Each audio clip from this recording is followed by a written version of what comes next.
अगर आप भी इंदौर ज़ू में घूमने आने का सोच रहे हैं, विचार कर रहे हैं, तो रोमांच के लिए तैयार हो जाइए। और वो इसीलिए क्योंकि इंदौर का ज़ू वो इकलौता ज़ू है जहाँ पर आपको 4 विभिन्न प्रकार के टाइगर्स जो हैं वो देखने को मिलते हैं। ये बहुत ही कम हम लोगों को कहीं भी देखने को मिलता है और ज़ू में तो इकलौता इंदौर का ऐसा ज़ू है जहाँ पर हम लोगों को 4 वेरिएंट्स जो हैं वो एक साथ देखने को मिलते हैं। और इसी के लिए इंदौर का ज़ू जो है उसने रिकॉर्ड भी कायम किया है और अपने आप में ज़ू के लिए बहुत बड़ी बात है। एक साथ 4 वेरिएंट के टाइगर्स जो हैं उनको ज़ू में रखना, उनका भरण पोषण करना, उनकी ब्रीडिंग करवाना और साथ ही में जो यहाँ के नगरवासी होते हैं उनके लिए भी काफ़ी जो है ये एंटरटेनमेंट की बात होती है क्योंकि एक साथ जो जो है ज़ू में उन्हें 4 वेरिएंट के टाइगर्स देखने को मिलते हैं। तो हर जगह ऐसा कभी भी नज़ारा जो है वो देखने को नहीं मिलता है। अभी भी हम देख सकते हैं कितने अच्छे से बढ़िया नींद निकाली जा रही है। यहाँ पे मानसून का समय चल रहा है, हर तरह से इन लोगों की देखरेख की जा रही है। तो कैसे 4 वेरिएंट्स यहाँ पर मौजूद है, किस तरह से उन्हें यहाँ लाया गया, उन्हें किस तरह से यहाँ पे पाला जा रहा है, उनकी ब्रीडिंग कैसे कराई जा रही है, उनके रहने सहने का ढंग क्या है, कितना डिफरेंस है उनमें अपने आप में और कौन से 4 कलर के टाइगर्स यहाँ पर मौजूद है, इसकी बात करने के लिए और इसके बारे में हमें अच्छे से जानकारी देने के लिए हमारे साथ यहाँ पर ज़ू के प्रभारी यानी कि डॉक्टर उत्तम यादव मौजूद है। हम उनसे बात करेंगे और जानेंगे कि कौन से यहाँ पर टाइगर्स हैं जो कि मौजूद है और कितने लोग यहाँ पर उन्हें देखने के लिए पहुँचते हैं। सर नमस्कार। इंदौर ज़ू इकलौता ऐसा ज़ू है जहाँ पर 4 वेरिएंट के टाइगर्स हमें देखने को मिलते हैं। तो सबसे पहले तो हमारे दर्शकों को बताइए आप कि कौन से 4 वेराइटीज़ ऑफ टाइगर यहाँ पर लोगों को देखने को मिलता है। निश्चित रूप से इस मामले में हमारा ज़ू बहुत लकी है और ये यूनिक जो कलर कोड हमारे ज़ू में जो टाइगरों के बीच देखने को मिला है वो निश्चित रूप से हिंदुस्तान में एकमात्र ऐसा ज़ू है जहाँ पर ये देखने को मिला है। हमारे पास टाइगर जो है एक जो ब्लैक कलर का मेलानिस्टिक जिसको हम लोग बोलते हैं, एक ब्लैक कलर का टाइगर है, एक वाइट टाइगर है और इन दोनों के क्रॉस से एक जो नया कब हमारे को मिला है, हालांकि उसका जेंडर अभी आइडेंटिफाइड नहीं हुआ है लेकिन उसका कलर भी ज़ेब्रा मार्किंग है, ब्लैक एंड वाइट है और एक नॉर्मल येलो कलर। तो इस तरह के जो चारों कलर वेरिएंट जो एक साथ हमारे ज़ू में दर्शकों को देखने को मिल रहे हैं वो वाकई उनको काफ़ी रोमांचित भी कर रहा है। और एक ये जो यूनिक कलर कोड जो देखने को मिला, जो अपीयरेंस में आया है, ये वाकई यूनिक पीस है जो देखने में बड़ा अजीब लगता है कि टाइगर भी इस तरह के कलर के होते हैं जो हमारे ज़ू में मौजूद है। जी सर, जो आप लोगों ने क्रॉस कराई है जिसकी आप बात कर रहे थे, उस टाइगर का कलर क्या कहेंगे? हमारे दर्शक किस कलर से उस टाइगर को देख सकेंगे?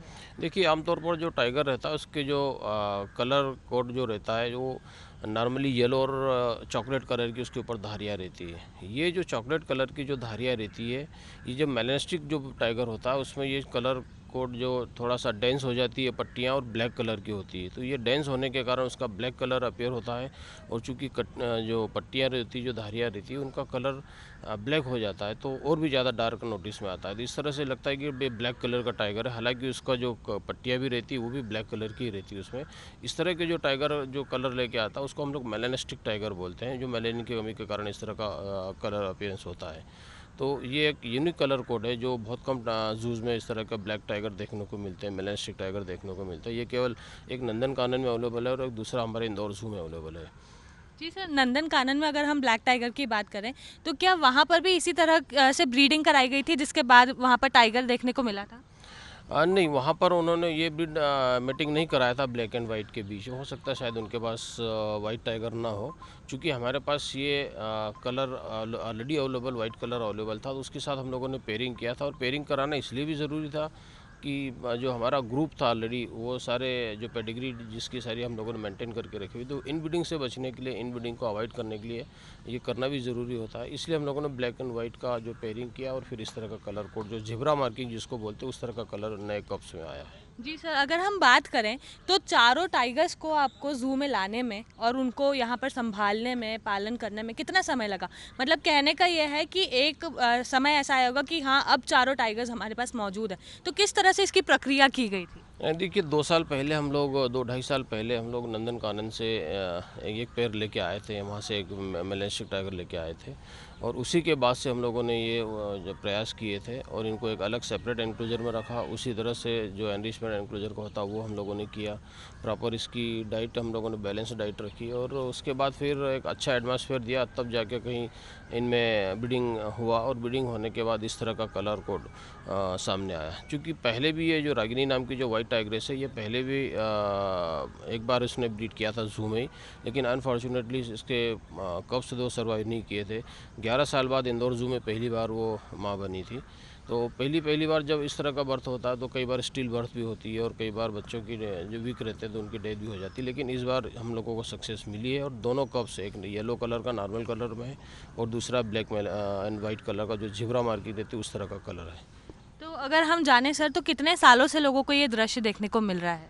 ये देखिए, अभी तो ये करीब 4.5 महीने के करीब इनकी एज हुई है और ये पहली बार देखने को मिला है। झिबरा मार्किंग वाला जो हमारे पास कब अवेलेबल है वो पहली बार देखने को मिला है। ये 4 महीने का अभी उसकी एज हो चुकी है और अच्छी ग्रोथ हो रही है उसकी और मदर के साथ काफ़ी अच्छा उसका बॉन्डिंग भी है मदर के साथ और काफ़ी अच्छी प्ले करता है, खेलता है जू में और लोगों को काफ़ी, हमारे दर्शकों को काफ़ी आकर्षित भी करता है। सर, जो 4 कलर के टाइगर्स हमारे साथ मौजूद है, तो उन लोगों की जो नेचर होगा, उन लोगों का जो सर्वाइवल लेवल होगा, उन लोगों की जो अपने आप में जितनी चीज़ें, हार्मोन्स होते हैं, सारी चीज़ें होती हैं, वो भी काफ़ी अलग हुए होंगे। तो किस तरह से इन लोगों को पाला जा रहा है? क्योंकि आप लोगों के लिए भी एक बड़ी चुनौती है। 4 जो टाइगर्स है प्रकार के वो यहाँ पर रहते हैं, तो आप लोगों के लिए भी एक बड़ी चुनौती होती है कि उन्हें किस तरह से पालना है। नहीं देखिए, ज़्यादा दिक्कत उसमें इसलिए नहीं आती कि है सब कुछ वही टाइगर है ये भी और कोई अलग स्पीसीज़ नहीं है। लेकिन इतना ज़रूर है कि चूँकि इनमें जो कलर कोड अपीयरेंस हुआ है वो रेसेसिव जीन के कारण हुआ है, जो जेनेटिक इंजीनियरिंग के कारण इस तरह के कलर कोड अपीयर हुआ है।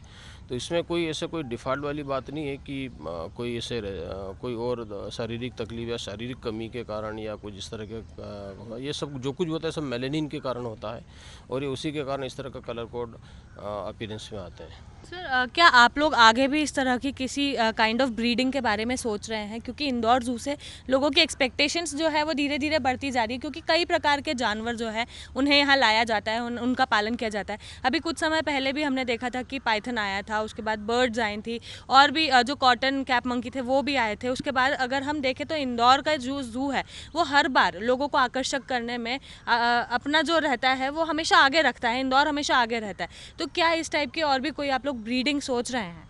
नहीं, ये ज़रूर हम लोग इस तरह की एक्टिविटीज़ में, चूँकि जू के साथ हम लोग काम करते हैं तो बहुत सारी चीज़ों को साइंटिफिक वे में भी हम लोगों को देखना पड़ता है, मैनेज करना पड़ता है। और सबसे पहली चीज़ हम लोगों को ब्रीडिंग में ये देखना पड़ती है कि इन ब्रीडिंग कहीं पर ना हो, उसको अवॉइड करना होता है।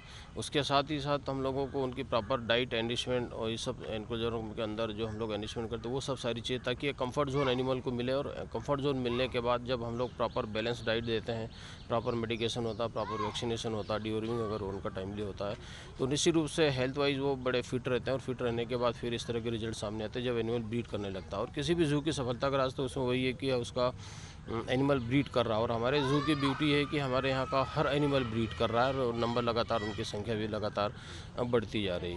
तो एनिमल्स को मैनेज करना वाला कोई ऐसी दिक्कत वाली बात नहीं, क्योंकि हमारी सब SOP बनी हुई है। हमारी जो सेंट्रल जो अथॉरिटी की तरफ से जो गाइडलाइन मिलती है उसके अनुसार हम लोग काम करते हैं और सारी चीज़ें फिर थोड़ा सा ध्यान देने की ज़रूरत ज़रूर होती है, तब जाके कहीं इस तरह के रिजल्ट सामने आते हैं। जब एनिमल्स में इस तरह का ब्रीडिंग होता है, नए नए एक्सपेरिमेंट भी होते हैं। चूँकि ब्लैक एंड वाइट अगर ये झिबरा मार्किंग वाला कब आया है तो हम लोग ये भी प्लान कर रहे हैं कि हो सकता है इन फ्यूचर हो सकता है एक ब्लैक टाइगर मिल जाए जो वर्ल्ड में कहीं पर नहीं हो, तो हो सकता है ये ब्लैक टाइगर को पाने में भी हमारा जो सक्सेस रहे। इसी तरह से हम लोग मोरों में भी कर रहे हैं। मोरों में भी एक वाइट चिक्स को हम लोगों ने एक ब्लैक एंड जो नॉर्मल कलर का जो चिक्स है उसके साथ में उसको ग्रो किया है और प्लान करेंगे उनमें ब्रीड कराने की। हो सकता है एक नया कलर कोड से कॉम्बिनेशन उनमें भी सामने आए। तो ये सब चीज़ें एक अभी तो केवल कल्पना है, लेकिन चूंकि काम करेंगे तो हो सकता है रिजल्ट भी पॉजिटिव मिले। जी सर, अगर हम आम पब्लिक की बात करें तो आम पब्लिक हमेशा से ऐसा एक्सपेक्ट करती है कि उन्हें सारे टाइगर्स जितने भी जू में हैं वो एक साथ देखने को मिले। तो क्या कभी आप लोग इस बारे में सोच रहे हैं कि जो भी 4 वेरिएंट्स हमारे साथ मौजूद हैं हम उन्हें एक जगह रखें ताकि लोग जो हैं वो एक साथ उन्हें देख सकें? हाँ, निश्चित रूप से हम लोग प्लान करेंगे, लेकिन उसके पहले हम लोगों को, जैसा मैंने पहले ही बताया, कि इन ब्रीडिंग को थोड़ा-सा हम लोगों को चेक करना पड़ेगा, कि ताकि इन ब्रीडिंग ना हो, तो उसके बाद ही हम लोग इनका पेयरिंग करा के फिर इनको एक ग्रुप में रिलीज़ करने का सोचेंगे। जी सर, एक सवाल और था सर मेरा कि क्या जैसे कि इंदौर में ऐसा हो रहा है कि 4 जो टाइगर्स हैं वो हमें एक साथ देखने को मिल रहे हैं, तो ज़ाहिर-सी बात है बाहर के जो लोग हैं उनकी माँग आती होगी कि हमें ये टाइगर्स दीजिए या फिर हमारे साथ एक्सचेंज कीजिए, तो क्या ऐसा भी कुछ हम लोगों को देखने को मिलेगा? हाँ, बिल्कुल, अभी जो ज़िब्रा का जो कलर का जो हमारा टाइगर कब है, उसकी काफ़ी डिमांड आती है कि साहब अगर एक्सचेंज प्रोग्राम ये हमको अगर देते हैं तो हम लोग आपको ये एनिमल्स दे देंगे। बहुत सारे ऐसे ऑफ़र आते हैं, लेकिन अभी ये सब जल्दीबाज़ी होगी। जल्दीबाज़ी में ये सब ऐसा काम नहीं करने का हम लोग, उसकी प्रॉपर एक थोड़ी-सी ग्रोन अप हो जाए, पूरा एडल्ट हो जाए, उसके बाद फिर हम लोग आगे का प्लान करेंगे। लेकिन निश्चित रूप से यूनिक कलर होने के कारण इसकी डिमांड काफ़ी दूसरे ज़ू में भी है। जी सर, तो आगे भी हम लोगों को इस तरह के जो नज़ारे हैं वो देखने को मिलेंगे जिस तरह से आप लोग ब्रीडिंग का प्लान कर रहे हैं या कुछ, तो चारों जो वेरिएंट्स हैं उन लोगों की जो स्पेशलिटी है हम लोग वो जानना चाहेंगे, क्या स्पेशलिटी है उन लोगों में? मतलब कुछ ना कुछ हर ब्रीड में ऐसा होगा कि उन लोगों की वो खासियत होती होगी। नहीं, जैसे नॉर्मल अभी तक लोगों ने जहाँ तक हमें या एग्जिस्टेंस में या नेचर में अगर हम बात करें, तो केवल नॉर्मल कलर का टाइगर जिस पे चॉकलेट कलर की धारियाँ और येलो कलर का होता है, ये मात्र देखने को मिला। ज़्यादा से ज़्यादा उन्होंने देखा होगा तो वाइट टाइगर देखा होगा, लेकिन ये जो मेलेस्टिक ब्लैक टाइगर जो हमारे पास अवेलेबल है, इसको जो हम लोगों ने वाइट के साथ जो पेयरिंग करा के जो क्रॉस करा है, जो नई जनरेशन आई है F1 जनरेशन, उसमें वो जो कलर कोड आया है जिसको हम लोग ज़िब्रा मार्किंग बोलते हैं, वो वाकई यूनिक कलर कोड है और लोगों को सोचने पे भी मजबूर करता है कि इस तरह का टाइगर कैसे हो सकता है, ये इसमें कलर कॉम्बिनेशन इस तरह से कैसे आया। तो ये सब जेनेटिक इंजीनियरिंग का कमाल है ये, कि जब इस तरह के कलर अपीयर होते हैं। जी बिल्कुल, तो ये थे इंदौर ज़ू के प्रभारी डॉक्टर उत्तम यादव, जिन्होंने हमें बताया कि किस तरह से जो 4 वेरिएंट्स हैं, ब्लैक, वाइट, येलो और उसी के साथ जो एक मेलेनिस्टिक हम लोगों को देखने को मिल रहा है टाइगर, इस तरह के जो 4 वेरिएंट्स हैं उन्हें किस तरह से इंदौर के ज़ू में एक ही साथ देखे जा सकते हैं।